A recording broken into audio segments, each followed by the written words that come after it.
नमस्कार, आप देख रहे हैं न्यूज़ वन इंडिया और मैं हूं आपके साथ अमृता चौहान। अहम खबर, वाराणसी में प्रियंका गांधी वाड्रा की किसान न्याय रैली होगी। जगतपुर इंटर कॉलेज में ये कार्यक्रम है। प्रियंका गांधी वाड्रा की जनसभा आयोजित की गई है इंटर कॉलेज में और जनसभा में कहा जा रहा है कि 1 लाख किसान और युवा आ सकते हैं।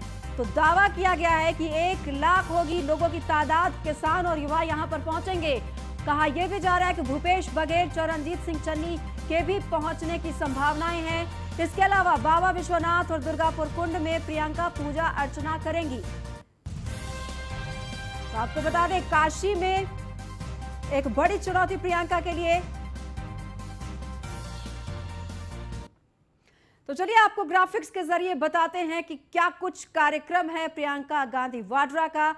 मिशन 2022 का शंखनाद करने जा रही हैं प्रियंका गांधी वाड्रा। पीएम मोदी के संसदीय क्षेत्र, यहां पर बड़ी चुनौती है। प्रधानमंत्री मोदी का इलाका है और यहां पर वो शंखनाद करेंगी। कांग्रेस के अभियान की यहां से शुरुआत करेंगी। कांग्रेस की किसान न्याय यात्रा की शुरुआत करने जा रही हैं प्रधानमंत्री नरेंद्र मोदी के इलाके से। वाराणसी से रैली करेंगी। बीजेपी का ये इलाका है, प्रधानमंत्री नरेंद्र मोदी का इलाका है, यहीं से जनता ने चुनकर उनको भेजा है। और अब विधानसभा के लिए जो रैली करने जा रही हैं प्रियंका गांधी वाड्रा, वो सीधा एक बड़ा चैलेंज भी इसको देखा जा रहा है। चैलेंज के तौर पर कहा जा रहा है कि कांग्रेस के जो कार्यकर्ता हैं वो काफी संख्या में यहां पर पहुंचेंगे रैली में। इंटर कॉलेज है जहां पर रैली आयोजित की गई है और कहा यह भी जा रहा है कि यहां पर 1 लाख लोग जमा हो सकते हैं। और सुजीत पटेल जो वाराणसी से हमारे साथ सीधा लाइव जुड़ गए हैं और अश्विनी द्विवेदी लखनऊ से हमारे साथ जुड़ गए हैं ज्यादा जानकारी के लिए।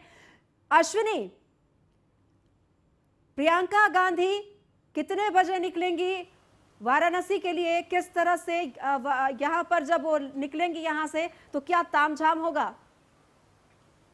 बिल्कुल, अगर बात करें प्रियंका गांधी के आज के कार्यक्रम की तो तामझाम और तमाम बातें करें तो वाकई में अगर पूर्वांचल में अपने अस्तित्व को बनाना है तो बनारस से शुरुआत करनी पड़ेगी, क्योंकि बनारस वो है जगह है जहां से समूचे जो पूर्वांचल का क्षेत्र है वो कवर होता है निश्चित तौर पर। और सबसे बड़ी बात है, कभी वो कांग्रेस का भी गढ़ रहा था, इसके बाद भाजपा ने भी अच्छी पकड़ वहाँ बनाई और आज की स्थिति यह है कि भाजपा वहाँ पर अच्छी बड़ी पार्टी के रूप में निश्चित तौर पर वहाँ पर जब प्रियंका गांधी अपनी शुरुआत करेंगी, पहले तो वो काशी विश्वनाथ के दर्शन करेंगे, उसके बाद एक महारैली का आयोजन कांग्रेस करने जा रही है जिसका नाम न्याय यात्रा दिया गया, न्याय रैली दिया गया। निश्चित तौर पर किसानों की जो साथ जो घटना हुई लखीमपुर में, उसके बाद जो प्रतिज्ञा रैली थी उसका नाम चेंज करके न्याय रैली रखा गया। निश्चित तौर पर इस दौरान तमाम बड़े नेता उपस्थित हो सकते हैं, चाहे पंजाब के सीएम हो, चाहे छत्तीसगढ़ के सीएम हो, पहुंचने की उम्मीद। साथ ही साथ जो उत्तर प्रदेश कांग्रेस के बड़े चेहरे हैं वो उस दौरान मौजूद रहेंगे। निश्चित तौर पर कहीं ना कहीं कांग्रेस का जो इस समय काम है वो ये है कि सरकार जो इस तरीके से काम कर रही है, चाहे किसानों को लेकर के, चाहे रोजगार को लेकर के, इन मुद्दों को भुनाने की हर मुमकिन कोशिश कांग्रेस कर रही है। और इसको लेकर के तमाम पहले भी देखा गया प्रियंका गांधी एक्टिव रही, चाहे हाथरस की घटना हो, उन्नाव की घटना हो या फिर लखीमपुर घटना हो, तीनों जगह पर जो प्रियंका गांधी ने दांव मारा। तमाम जो राजनीतिक पार्टियां थी वो मुंह देखती रह गई और प्रियंका गांधी वहां पहुंच गई, वहां पर जाकर के उनसे, उन परिजनों से मुलाकात करती हैं, तमाम लोगों से और सांत्वना देती। निश्चित तौर पर कहीं ना कहीं एक विपक्ष है जिसका अस्तित्व उत्तर प्रदेश में एक तरीके से खत्म होने की ओर था, लेकिन उसको जिंदा करने का काम प्रियंका गांधी एक बार फिर कर रही हैं। और आज जब पूर्वांचल में उनकी रैली होगी तो निश्चित तौर पर पूर्वांचल वो क्षेत्र है जहां पर भाजपा खुद को सबसे ज्यादा मजबूत मान रही है, क्योंकि पश्चिम क्षेत्र है, पश्चिम में जिस तरह से आरएलडी एक्टिव है, इसके अलावा किसान आंदोलन हो रहा है, लखीमपुर घटना है, तो भाजपा भी जान रही है कि वहां पर उतना प्रभावित इस बार लोगों को नहीं कर पाएगी भाजपा, क्योंकि वहां पर अपने कई सारे मंसूबे हैं जनता के, उन पर खरा उतर पाती है कि सरकार देखने वाली बात होगी। सुजीत भी हमारे साथ जुड़े हुए हैं। सुजीत, क्या कुछ तैयारियां हैं और कितने बजे कार्यक्रम शुरू हो जाएगा? जी अमृता, बता दें कि प्रियंका गांधी यहाँ लगभग 11:15 पे एयरपोर्ट पहुंचेंगी। उसके बाद 11:35 बाबा काशी विश्वनाथ मंदिर जाएंगी प्रियंका गांधी। वहां दर्शन पूजन करने के बाद प्रियंका गांधी वहां से सीधे मां कुष्मांडा मंदिर दुर्गा कुंड में जो स्थित है वहां जाके दर्शन पूजन करेंगी और उसके बाद वो माली प्रतिमा पे माल्यार्पण कर वहां से जो सभा है, सभा स्थल के लिए रवाना होंगी और लगभग 1 बजे करीब ये सभा स्थल में पहुंच के वहां से सभा करेंगी। और सबसे बड़ी बात यह है कि जो पूरे क्षेत्र को जो है प्रियंका के होर्डिंग पोस्टर से लगा दिया गया और सजा दिया गया है।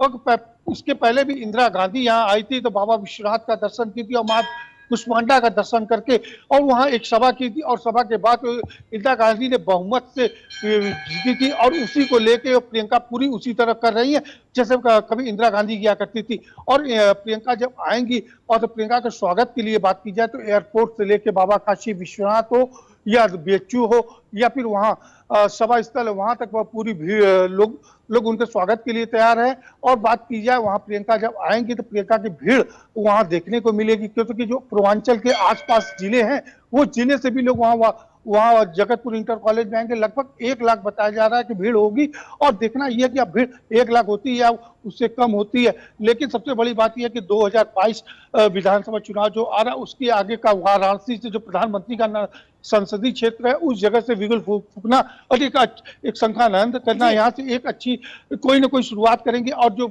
सबसे बड़ी बात यह है कि प्रियंका जो वाराणसी आ रही है, प्रियंका को आने की खुशी कार्यकर्ताओं बहुत अधिक देखने को मिल रही है। जी बहुत बहुत धन्यवाद सुजीत इस तमाम जानकारी के लिए। अश्विनी आप हमारे साथ बने रहिए, आपके पास हम लौट कर आएंगे। बढ़ते हैं आगे। सपा अध्यक्ष अखिलेश यादव भी आगामी विधानसभा चुनाव की तैयारियों में जुटे हुए हैं और वो लगातार अलग अलग रणनीति के तहत काम कर रहे हैं। सपा अध्यक्ष अखिलेश यादव आज सहारनपुर इसी तैयारियों के तहत दौरा करेंगे। तो यहाँ पर पूर्व मंत्री स्वर्गीय चौधरी यशपाल सिंह की 100वीं जयंती है और इसमें वो शिरकत करेंगे, पुष्पांजलि अर्पित करेंगे स्वर्गीय चौधरी यशपाल सिंह को। तो आपको बता दें सहारनपुर में रैली करेंगे, पहले पुष्पांजलि कार्यक्रम में शिरकत करेंगे, उसके बाद यहां पर रैली करेंगे अखिलेश यादव। तीतरों में भी जनसभा करेंगे और अश्विनी हमारे साथ लगातार बने हुए हैं ज्यादा जानकारी के लिए। अश्विनी, अखिलेश यादव का आज अलग अलग जगहों पर कार्यक्रम है, विस्तार से बताएं क्या कुछ करने वाले हैं वो।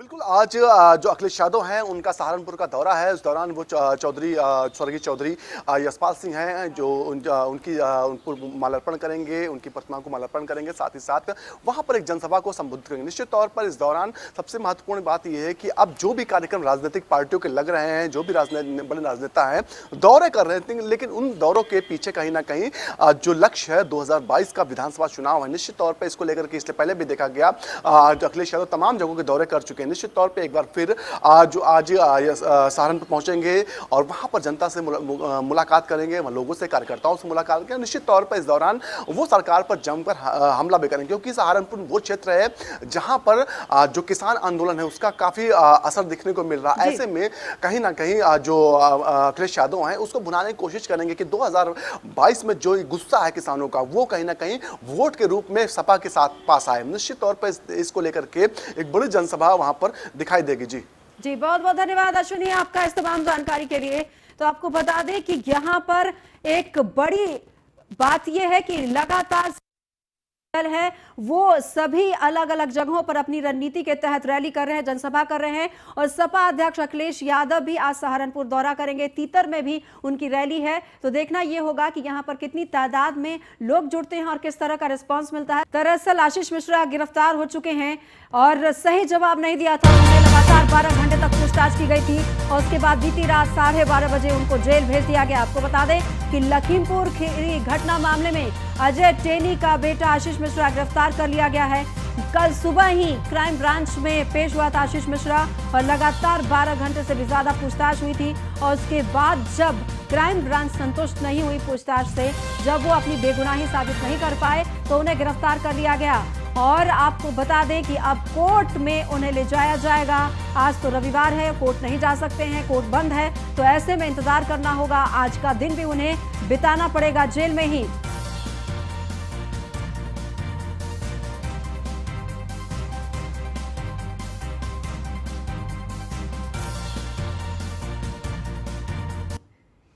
तो चलिए हम आपको ग्राफिक्स के जरिए बताते हैं कि कल का जो घटनाक्रम था वो किस तरह से रहा और देर रात तक कैसे आशीष मिश्रा गिरफ्तार हुआ। तो आपको बता दें रात 12:30 बजे आशीष मिश्रा को गिरफ्तार कर लिया गया। लखीमपुर खीरी जेल में ही बंद है आशीष मिश्रा, न्यायिक हिरासत में है आशीष मिश्रा। एसआईटी ने 12 घंटे पूछताछ के बाद गिरफ्तारी की है। आशीष से करीब 3 दर्जन सवाल पूछे थे पुलिस ने। थार जीप और फॉर्च्यूनर गाड़ी के ड्राइवर को लेकर सवाल पूछा गया था।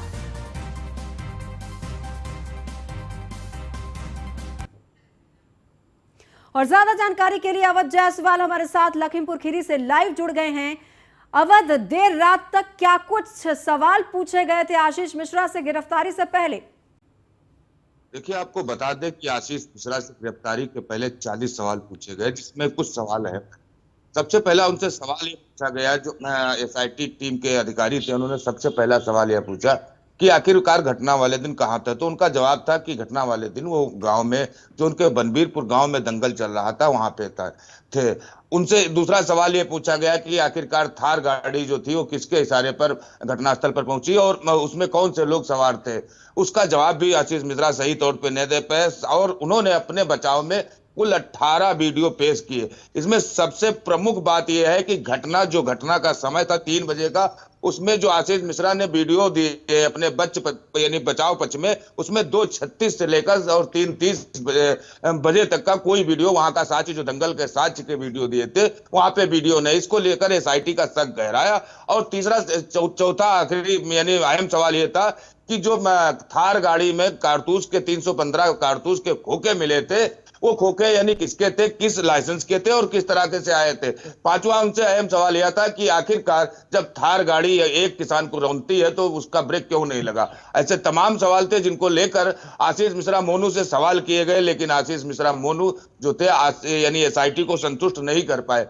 दूसरी बात सबसे समझने वाली इसमें यह बात होगी कि जो 18 वीडियो इन्होंने अपने पास से दिए, उस 18 वीडियो में एक भी ऐसा वीडियो नहीं था जो 2:36 से 3:30 बजे तक की इनकी मौजूदगी यानी दिखाता। हालांकि इनका कहना था कि हम अपने मिल गए थे, लेकिन घटना स्थल से इनका 2:36 से 3:30 तक गायब होना एसआईटी के शक को और गहराया। एसआईटी ने आगे पूछताछ करते हुए इन्होंने हालांकि अपने बचाव में 1 दर्जन हलफनामे यानी एसआईटी को दिए, जो वहां के लोग, स्थानीय लोग थे। उन्होंने कहा कि ये दंगल कार्यक्रम में मौजूद थे, लेकिन घटना के वक्त इनकी नामौजूदगी होना सबसे अहम मुद्दा बना और इसी को लेकर एसआईटी ने आगे की कार्रवाई की है। जी, अब आगे क्या कुछ किया जाएगा, क्योंकि आज का दिन भी उनके लिए बेहद चुनौतीपूर्ण रहेगा, आज का दिन भी उन्हें जेल में बिताना पड़ेगा? देखो, जब जो इनके अधिवक्ता थे, जो इनके वकील थे, उनका साफ तौर पर कहना था कि उनको 3 दिन की रिमांड दी जाए और न्यायिक रिमांड दी जाए, लेकिन जो मजिस्ट्रेट थे उन्होंने 3 दिन की कोई रिमांड नहीं देते 14 दिन की न्यायिक रिमांड भेज दिया इनको। और हालांकि यह जरूर कहा कि सोमवार को जो रिमांड पर कार्रवाई होनी है, रिमांड पर जो सुनवाई होनी है, उसके लिए तारीख तय कर दी। लेकिन इसमें आपको इसके जो घटनाक्रम है उसको लेकर कई सवाल और भी समझने पड़ेंगे। सबसे अहम बिंदु यह है कि घटना जिस दिन हुई, घटना के बाद आखिरकार पुलिस वालों ने जो घटना स्थल था उसकी बैरिकेटिंग क्यों नहीं की गई। अमूमन होता है जब कोई घटना घटती है, जब मर्डर जैसा केस घटता है, तो उसकी बैरिकेटिंग इसलिए की जाती है कि साक्ष्य और सबूत वहां से ना मिटने पाए। लेकिन सबसे बड़ी इस घटना में जो लापरवाही, सबसे बड़ी लापरवाही निकल कर आई है कि घटना वाले दिन घटना स्थल को क्यों बैरिकेटिंग नहीं किया गया। वहां से जो कुल मिलाकर अभी जांच का मामला है और जांच के बाद ही पता चल पाएगा कि क्या कुछ हुआ था और कौन दोषी है। बहुत बहुत धन्यवाद अवध आपका इस तमाम जानकारी के लिए। उधर लखनऊ से खबर, युवाओं को रोजगार देने में जुटी योगी सरकार। नवंबर में शुरू होगी दरोगा भर्ती की परीक्षा। पुलिस भर्ती और प्रोन्नति बोर्ड ने तैयारियां शुरू कर दी है। दरोगा के करीब 9,500 पदों पर भर्ती की परीक्षाएं होंगी। तो आपको बता दें, शेड्यूल भी जारी किया जाएगा भर्ती की परीक्षा के लिए। नवंबर में दरोगा भर्ती की परीक्षा आयोजित की जाएगी और इसके लिए शेड्यूल जारी किया जाएगा। पुलिस भर्ती और प्रोन्नति बोर्ड ने तैयारियां शुरू कर दी है भर्तियों के लिए। और नीलेश चौहान संवाददाता हमारे साथ ज्यादा जानकारी के लिए फोन लाइन पर जुड़ गए। नीलेश, प्रदेश के युवाओं के लिए अच्छी खबर है, हालांकि चुनाव भी नजदीक है। खबरी है और 2022 में उत्तर प्रदेश में विधानसभा चुनाव होने उससे ठीक पहले ये भर्ती प्रक्रिया को पूरा कराना सरकार के लिए भी एक बड़ी चुनौती रहेगी। जिस तरीके से बीते जून में ये भर्ती के लिए आवेदन मंगाए गए थे, जिसमें लाखों की संख्या में युवाओं ने आवेदन किया था। करीब दरोगा के लगभग 9500 पदों पर इस भर्ती प्रक्रिया को पूर्ण करना है। पुलिस भर्ती प्रोन्नत बोर्ड ने तैयारियां शुरू कर ली हैं। नवंबर अंत तक इस भर्ती प्रक्रिया को पूरा करा लिया जाएगा।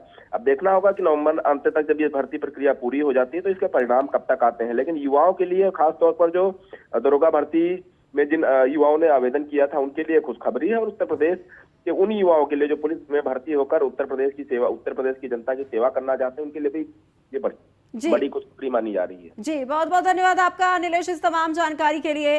तो अभी एक बड़ी उपलब्धि भले ही उत्तर प्रदेश के युवाओं के लिए है, लेकिन सरकार के लिए भी चुनौती है, क्योंकि चुनाव के दिन है। ऐसे में ये दोनों काम संभालना भी बड़ी जिम्मेदारी होगी। पर लखनऊ से कई कार्यक्रम में शामिल होंगे। Deputy CM PM Jan Aushadhi केंद्र का शुभारंभ करेंगे दिनेश शर्मा। सुबह 10 बजे गोल मार्केट महानगर में कार्यक्रम आयोजित होगा। अल्पसंख्यक मोर्चा बीजेपी प्रदेश कार्य समिति की बैठक है, इसमें भी शिरकत करेंगे डिप्टी सीएम दिनेश शर्मा। दोपहर 2:30 बजे बैठक में शामिल होंगे deputy CM Dinesh Sharma. Atal Bihari Vajpayee convention centre में यह कार्यक्रम आयोजित किया जाएगा।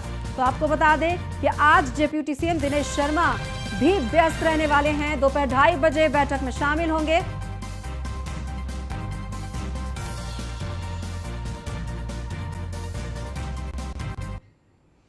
खबर कानपुर से। एक सड़क हादसे में 3 लोगों की जान चली गई है। पूरा मामला कानपुर राउटर के सजेती गुजेला गांव का है, जहां ट्रेलर और ट्रक के आमने सामने की भिड़ंत के बाद आग लग गई। हाईवे पर सड़क हादसे के बाद लगी इस आग से चालकों समेत 3 लोगों की जलकर मौत हो गई। दमकल विभाग किसी तरह आग पर काबू पा सका। फिलहाल पुलिस ने तीनों शवों को अपने कब्जे में ले लिया है।